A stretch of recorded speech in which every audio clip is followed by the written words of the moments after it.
तो hello everyone, आज हम लोग सीखेंगे सीपीआर कैसे दिया जाता है, या कोई बेहोश इंसान अगर हमें रोड पे कहीं पे भी मिले तो हमने उस वक्त क्या करना चाहिए। जो मुझे मेरे कॉलेज में सीपीआर सेशन के टाइम पे सिखाया था, तो बस एक शॉर्ट वीडियो मुझे आप सबके साथ शेयर करना है। आप फर्दर भी शेयर करेंगे तो अच्छा है, सबको मालूम पड़ेगा सीपीआर बहुत ज़रूरी चीज़ है। तो हेलो एवरीवन, सपोज़ कि आप किधर रोड पे से जा रहे हैं और ये एक पेशेंट गिरा हुआ आपको कोई इंसान मिला है, तो आप उस केस में क्या करेंगे। तो सबसे पहले अगर वो कहीं पे भी रोड के पास है तो आपने पेशेंट को सबसे पहले एक साइड में लेना है, फुटपाथ या कहीं, नहीं तो पता चला सीपीआर देते देते आपको वो पेशेंट को ट्रक ने, तो उसके बाद में आपको दोनों शोल्डर्स पे पेशेंट के ऐसे ऐसे करके शेक करना है उसे कि वो रिस्पॉन्ड कर रहा है या नहीं। तो शेक करने के बाद हेलो एक्सक्यूज मी जो भी है, अंकल आंटी भैया दीदी जो भी है, उसके बाद भी अगर कोई रिस्पॉन्स ना हो तो आप झुक के चेक कीजिए कि चेस्ट अपलिफ्ट हो रहा है या नहीं, मतलब इंसान सांस ले रहा है या नहीं, ऑक्सीजन। उसके बाद गले पे ये 2 उंगली रख के स्लाइड ऐसे कीजिए ताकि इधर आपको पल्स फील हो रहा है या नहीं। उसके बाद ऑक्सीजन चेक कीजिए, सांस ले रहा है क्या पेशेंट, नहीं। उसके बाद आप लोग सीपीआर स्टार्ट कर सकते हैं। And before starting the CPR वहाँ कोई ना कोई आता जाता रहेगा, तो उसे एक्सक्यूज मी रोक कर 108 डायल करने के लिए कहिए एम्बुलेंस, और AED उसे ऑटोमेटेड इलेक्ट्रॉनिक डिफिब्रिलेटर मंगाने को बोलिए, जो सीपीआर में हेल्प करता है। तो now we are starting the CPR.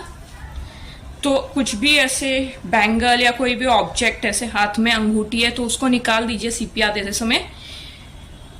दोनों चेस्ट के बीच में ऑलमोस्ट लेफ्ट साइड थोड़ा इंक्लाइन होना चाहिए, दोनों चेस्ट के बीच में, आइदर लाइक दिस, जो भी आपका हैंड आपके हिसाब से स्ट्रांग है उसको आप लोग ले लीजिए, और ऐसे टाइटली बंद करके ये जो पाम का जो ये एरिया है, ये वो दोनों चेस्ट के बीच में आना चाहिए, जिससे आप प्रेशर लगा सकें ऐसे। उसके बाद 1 2 3 4 5 6 ऐसे 30 टाइम्स आपको करना है। 30 टाइम्स होने के बाद अगर आपके पास कोई कॉटन का गॉज है या कोई हैंकरचीफ है तो वो आप माउथ पे रखिए पेशेंट के, नोज को बंद कीजिए और ऐसे करके चिन को लिफ्ट करके माउथ टू माउथ ऑक्सीजन दीजिए। CAB करके ये कहा जाता है, सर्कुलेशन एयर ब्रीदिंग, जिसको पहले ABC कहा जाता था लेकिन अभी CAB कहा जाता है। तो नोज को बंद करके चिन को लिफ्ट करके आपको ऑक्सीजन देना है ट्वाइस, एक बार दिया उसके बाद दूसरी बार देना है, उसके बाद फिर से 30 times CPR, after that again twice oxygen.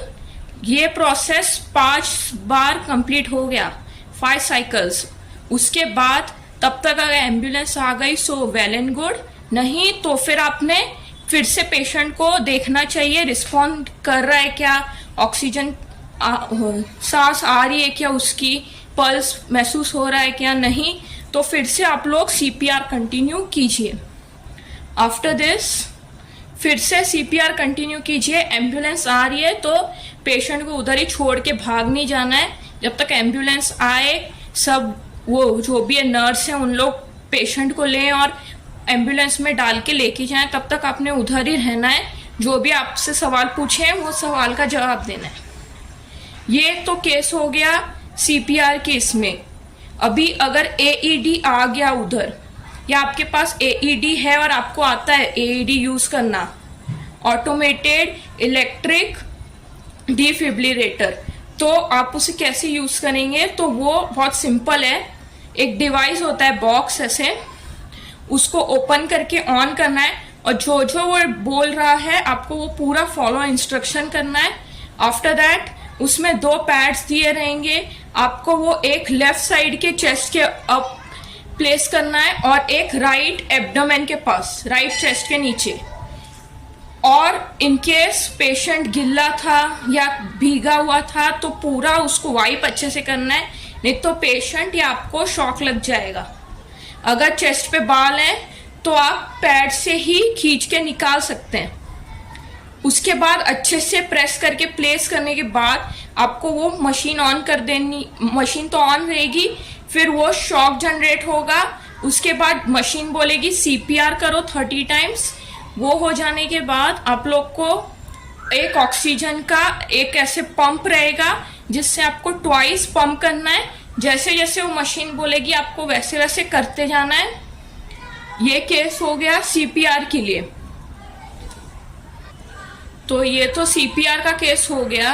अभी हम लोग ये देखेंगे कि अगर कभी कोई बड़ा इंसान या किसी बच्चे के गले में कुछ चोकिंग हो रहा है तभी हमने क्या करना चाहिए।